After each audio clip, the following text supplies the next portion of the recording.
7 ans après la construction sur fonds propres d'un lycée estimé à 36 millions de nos francs CFA, le collège de Kabiline tarde toujours à accueillir ses premiers élèves. Le lycée vraiment nous tient beaucoup à cœur parce que ce sont les sacrifices que les populations ont consentis pour avoir ce lycée. C'est des surfonds propres des populations. Les gens ont grappé de l'argent d'ici, par-ci, par-là pour pouvoir réunir 36 500 quelques mille pour avoir ce lycée.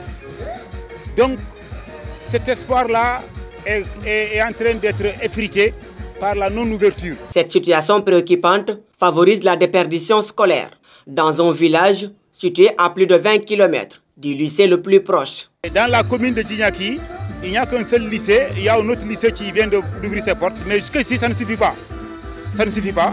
Donc ce lycée-là, son ouverture constituera vraiment une véritable bouée de sauvetage, une véritable aubaine pour les élèves, ne serait-ce que pour endiguer la déperdition scolaire. Dans ce village, le plus peuplé de la collectivité territoriale, avec plus de 13 000 habitants, le manque d'infrastructures de mobilité est criant. L'enclavement, ça également, c'est un problème qui hante la collectivité territoriale.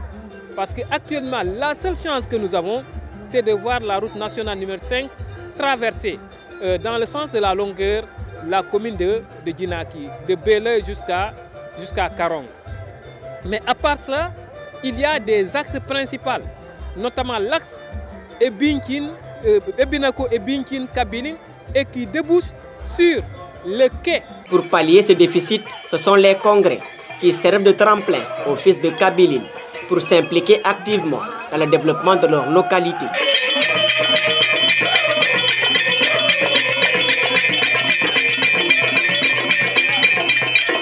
Ce congrès est organisé dans le but de redynamiser les troupes, de rassembler les fils du village pour réfléchir sur le développement du village.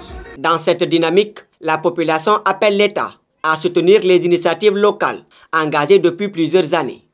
Un adage français enseigne que la patience a ses limites. Je le reconnais. Néanmoins, je voudrais solliciter votre indulgence pour m'adresser à notre invité d'honneur.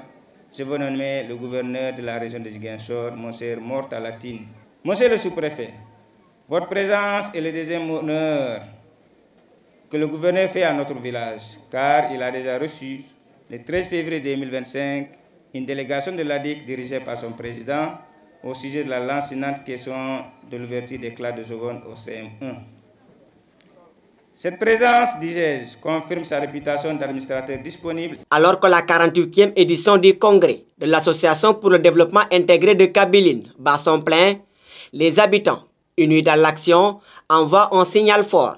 Leur engagement ne faiblit pas, mais sans un appui concret de l'État, leurs efforts risquent de se heurter à un mur d'indifférence.